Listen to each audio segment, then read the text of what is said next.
Southwest Stories with Steve Brown is made possible by the support of Lake Havasu City, Arizona, home to the historic London Bridge, beaches, boating, fishing, and golf.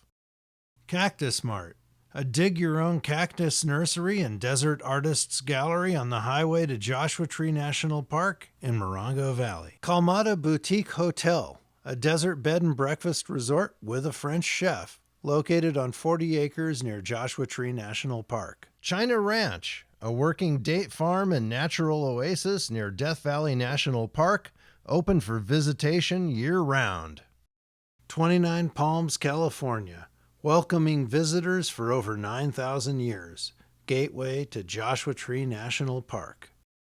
The historic 29 Palms Inn, dining, music, and lodging on the Oasis of Mara near Joshua Tree National Park.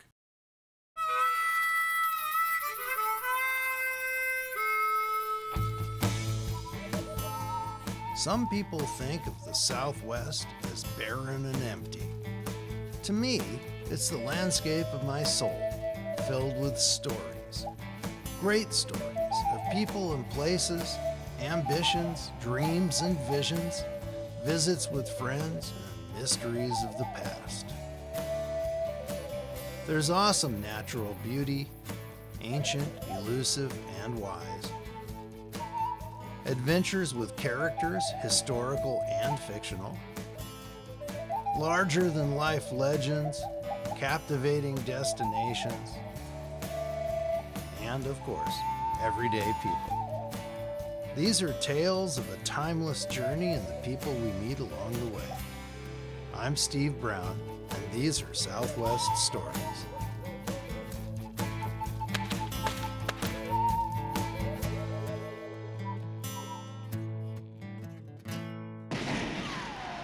We're rolling north on California's Highway 395 to connect with a tour I'm leading. We'll explore the living ghost town of Randsburg, then Ridgecrest and the spectacular Little Petroglyph Canyon.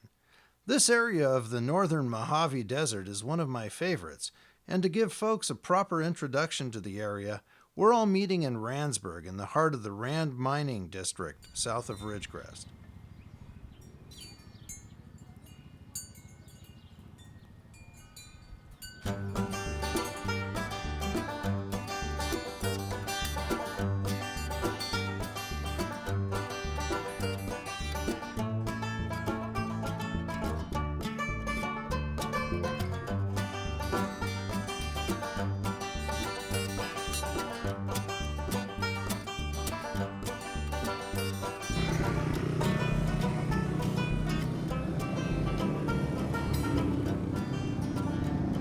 This is Georgia, the mayor of Randsburg. Oh, hi, sweetie. That's a proper Randsburg greeting. Georgia, Randsburg's mayor, holds court in and around Cheryl McDonald's art gallery. Cheryl is a fine art photographer and artist who draws her inspiration from the Mojave Desert and Georgia, of course. Next door to Cheryl's gallery is the Randsburg General Store, run by Pam Kaiser. The General Store, in operation since 1896, serves good grub, carries dry goods, and is one of my regular stops when I'm in the Rand. There's nothing better than actually sitting at a bar that went around Cape Horn having a lime phosphate in Randsburg. Wonder if the miners would like this. Yeah, or maybe whiskey. Hollywood has given us a lot of erroneous mythology about the Old West. We're paying a visit to Randsburg author and historian Lorraine Blair to learn more about the real history of the Rand Mining District. Lorraine owns several historic properties in Randsburg, and she's opened them up for a tour I'm leading. She enjoys sharing the history of the Rand. Yeah, this town actually had several active churches. Yes, it did. Catholic, Episcopal, and Methodist right here. Of course, it had other active things as well. Had lots of those, probably more. Okay. Gold was discovered in the Rand Mining District in 1895. 4 years later, Randsburg had over 3,500 residents. The town boasted a monster of a stamp mill, a 100 stamp mill to crush the gold ore taken from the mines around Randsburg. Between 1895 to 1933, the Yellow Aster mine produced around $25 million in gold at $20 an ounce. Lorraine's family first arrived in Randsburg in 1982. She works on preservation of the area's history and mine sites. Today, the town only has about 80 residents. A still living, barely, ghost town. This is 1951, huh? 1951. So this is one of the cool trailers. Absolutely. All right. And people were skinnier back then. I found a trailer I can finally afford. The doors are a little sticky, but Well, that's part of the avant-garde experience. Look at the that. vent works. One of them. The other one you can see right down into it. Like I said, I finally found a trailer I can afford. Mining towns were always stratified, which is kind of interesting. It's really kind of a class society thing? Class society, and some of the people didn't even live here. Okay. Of course, there were the workers. I have some records from the Yellow Aster, and people came and went to work at other mines. They always wanted their own mining claim. Of course. Then you had the managers on top of that. Yes. Then you had the owners. Mm-hmm. But the most important person was the investor. Correct. Because a lot of these were fueled by investment money. Exactly. My tour is joining us to visit Lorraine's historic properties and to get a little taste of life in a mining town at the turn of the last century. Lorraine's historic homes are filled to overflowing with photos and stories documenting life in Randsburg during its boom years. Back in Randsburg's heyday, when the Yellow Aster mine was pulling millions of dollars out of the earth, folks still had to make their own music. Lorraine's friend, Jim Vaskov, a music therapist and music scholar, is leading our group in period songs with a harmonium, a pump organ, in the parlor of the Plum Cottage.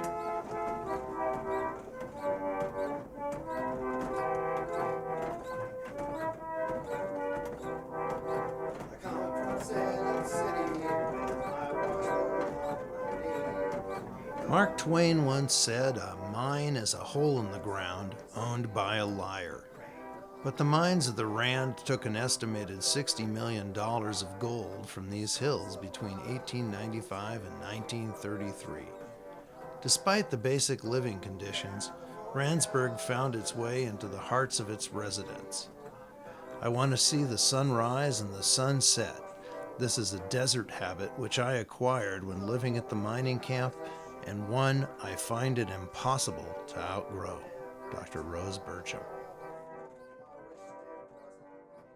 Jim might make it look easy to play the pump organ, but it's not. This creaky thing is the musical equivalent of the thigh master. It gives you a workout. Jim pumps air through metal reeds in the organ using his legs while playing and singing.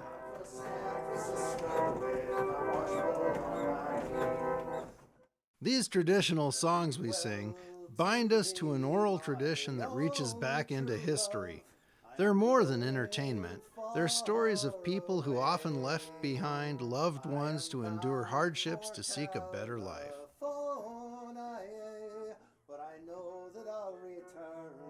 The songs of those who came west to seek their fortunes in the 1800s seem appropriate here in this parlor. The pounding of the 100 stamp mill has been replaced by the roar of off-roaders outside. It's not the leaving of Liverpool that grieves me, but them damn motorcycles that aggravate me. I was signed on a Yankee sailing ship. The Davy Crockett is her name, and Burgess he is the captain of her, and they say the ship's a floating hell. So fare thee well, my own true. The history of Randsburg and the people who made it are fascinating. But with looting of historic sites and mines, I wonder just how much of it will be left in the next 100 years. But my darling, when I think of From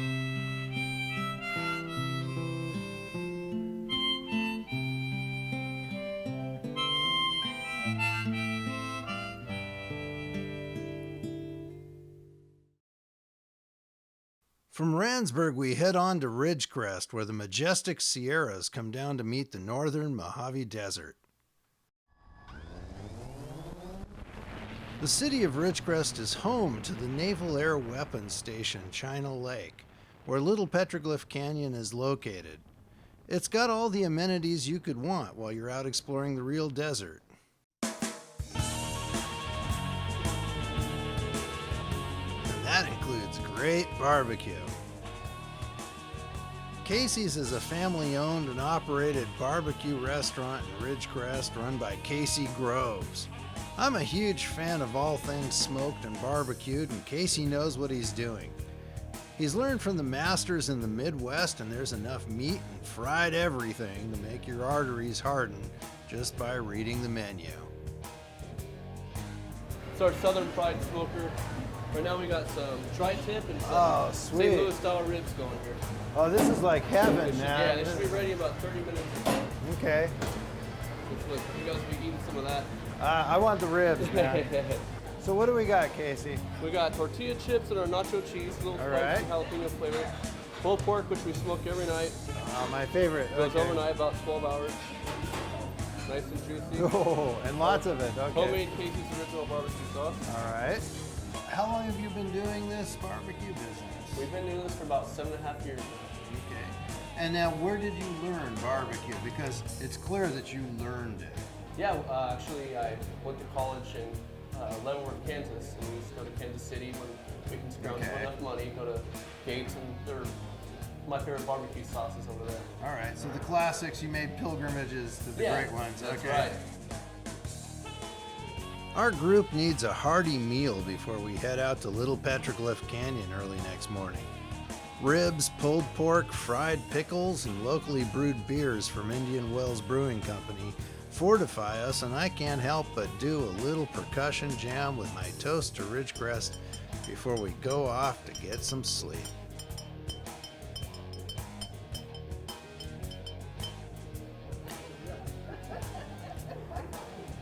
To Ridgecrest, Randsburg, Little Petroglyph Canyon, the Matarango Museum, and Casey's. Yay! In the night, the streets of Ridgecrest look pretty much like any other city. But even when you can't see them, you can feel the desert and the mountains all around. It's a feeling I embrace in the cool desert night.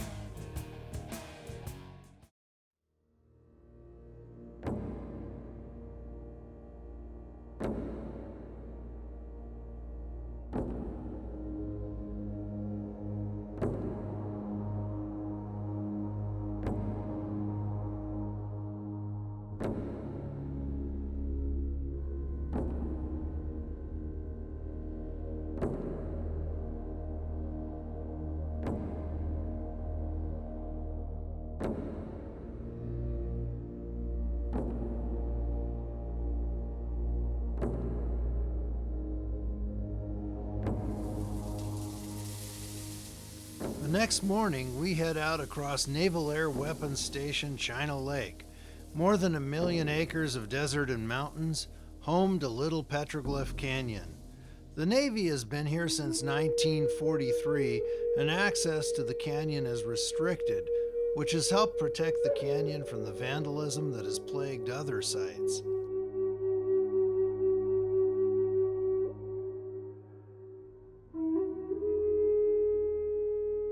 We've got Mike Baskerville, the archaeologist for the base, here to tell us a little bit about the canyon as well. Well, good morning, everybody. My name is Mike Baskerville. I'm the installation's chief archaeologist. There's actually 4 other archaeologists work for the Navy on the installation. The reason there's so many is because of the number of resources installation-wide. Well, welcome to Coso Petroglyph National Historic Landmark. It was founded in 2002, but even before that, it was recognized by the government and the Navy as a historic district. at that time. It consisted of two canyons. This canyon, which is commonly referred to as Little Pet Canyon, and Big Petroglyph Canyon, which is located 5 miles to the north. The reason it was established as a National Historic Landmark is in recognition of the high concentration of petroglyphs in this area. It's probably the highest concentration of petroglyphs in the western United States. In addition to the petroglyphs we have here, where you're standing right now is actually in the center of a prehistoric village. If you were to go up on the rocks here, there are bedrock mortars, there are grinding slicks, there are caches that actually contained grinding stones, matates and manos. And if you actually go around the corner here, just before you drop into the canyon, there's actually a remnants of a prehistoric house. These areas, they call them wiki-ups, and all you see these days, they were temporary houses, and all you see are circular rock rings which found at the base, and what they would do is take willows like the willows you saw in Mountain Springs Canyon, and what they would do is take those willows, they'd carry them with them, and what they would do is kind of bend it like a modern tent. They'd have flexible poles, and they would either pile brush around it, or in some cases they'd pile brush and they'd stretch skins over the top.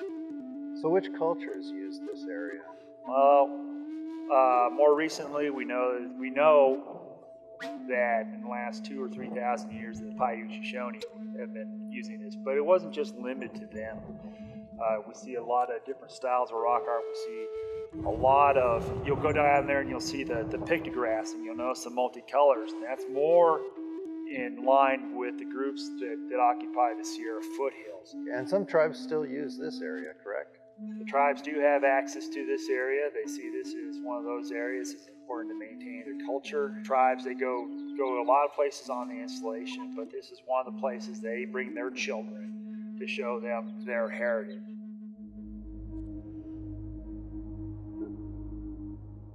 Here, where the Mojave meets the Great Basin, 5,000 feet up in the fringes of the Coso Range, is found the largest concentration of Native American rock art in the Northern Hemisphere. More than 20,000 images have been documented in Little Petroglyph Canyon alone. No one knows who first began carving images into the volcanic walls of the canyon. It may have been ancestors of Coso's Paiute Indians, the Panamint Shoshone, or a previous group that began leaving these images in the dark basalt.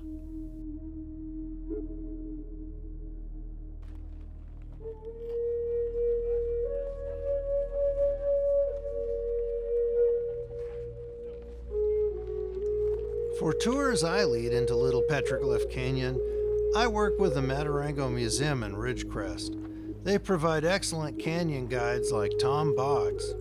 This is one of my favorite parts of the canyon. You get petroglyphs like this one here. Some people call it Bad Hair Day. The guy? Yep. Yeah, okay. Other people call it Feathers. Then you have the panel over here Right. with the bighorn and then the anthropomorphs. And then as we get further into this sheep camp, you're going to see petroglyphs of sheep looking at you with the curved horns, the Right, eyes, head the on, muzzle, right? Head on. And you're going to see some really, really nice panels.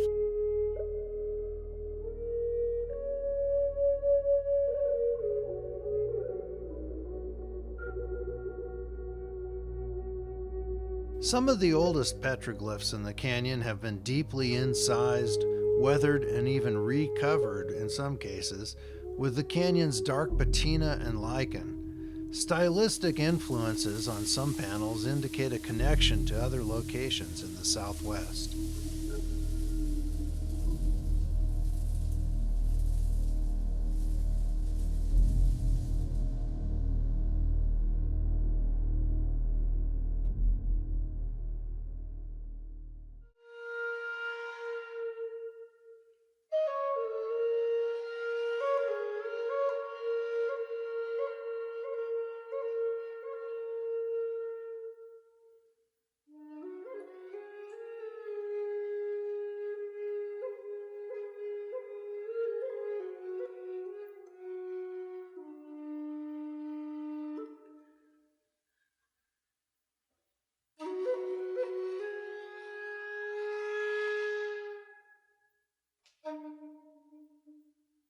Prior to the arrival of the bow and arrow in the region approximately 1,500 years ago, the atlatl, a dart thrower, often represented as a long vertical line and circle, was used in hunting, along with spears.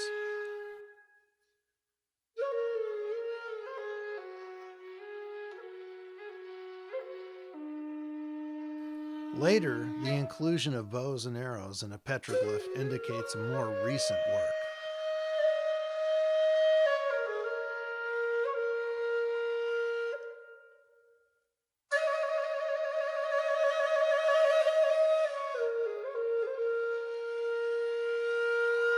There's something about this canyon that mesmerizes us. We climb down and around the slick rock of the dry waterfalls as we go farther down canyon. Wild mustangs come down to this end to look for water, and ravens keep watch over us as we make our way.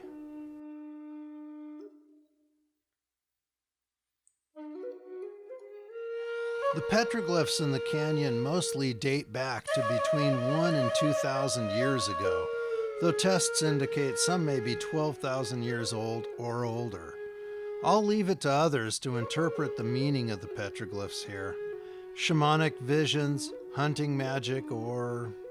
well, for me, I'm at ease with the mystery. It's enough to be able to walk the canyon and spend time among the images left by others over thousands of years.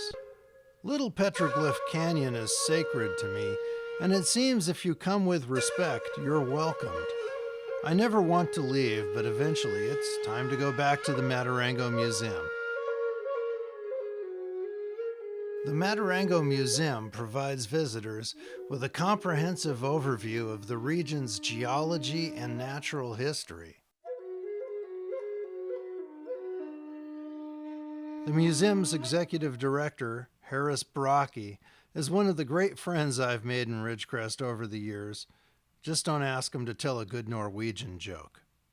We're basically the museum for the area, for the culture of the area, and the petroglyphs is a big part of the culture of the community. Well, the community in Ridgecrest really seems to kind of have adopted the petroglyphs. I mean, you look around town, you see the metal art petroglyphs around everywhere, and you guys are going to have a petroglyph festival. We are going to have the first petroglyph festival. We hope it to be an annual event. You're going to see a lot more petroglyphs and shaman around town between now and then, and I think as the years go by, they'll be pretty much in front of businesses all over town. Well, a lot of people that are involved with petroglyphs have been drawn to this area, so you're kind of like at the nexus of the people with the passion for petroglyphs, and pretty much the best site to go view petroglyphs and experience them in the western U.S. It's a National Historic Landmark for a reason, and the reason is because they are the finest petroglyphs that we are aware of in North America. So.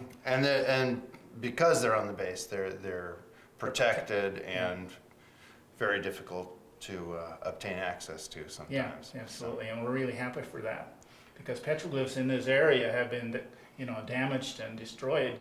Ghost towns that tenaciously cling to life today, great friends and good food, and an ancient sacred canyon, the Ridgecrest area is filled with a wealth of Southwest stories.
Southwest Stories with Steve Brown is made possible by the support of Lake Havasu City, Arizona, home to the historic London Bridge, beaches, boating, fishing, and golf.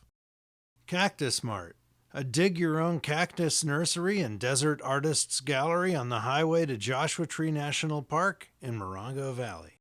Borrego Springs, in the middle of California's secret desert and its largest state park, Anza Borrego Desert State Park. Calmada Boutique Hotel, a desert bed and breakfast resort with a French chef, located on 40 acres near Joshua Tree National Park. China Ranch, a working date farm and natural oasis near Death Valley National Park, open for visitation year-round. The Real Route 66, Chicago to LA, a 2-week tour of America's Mother Road, May 2015.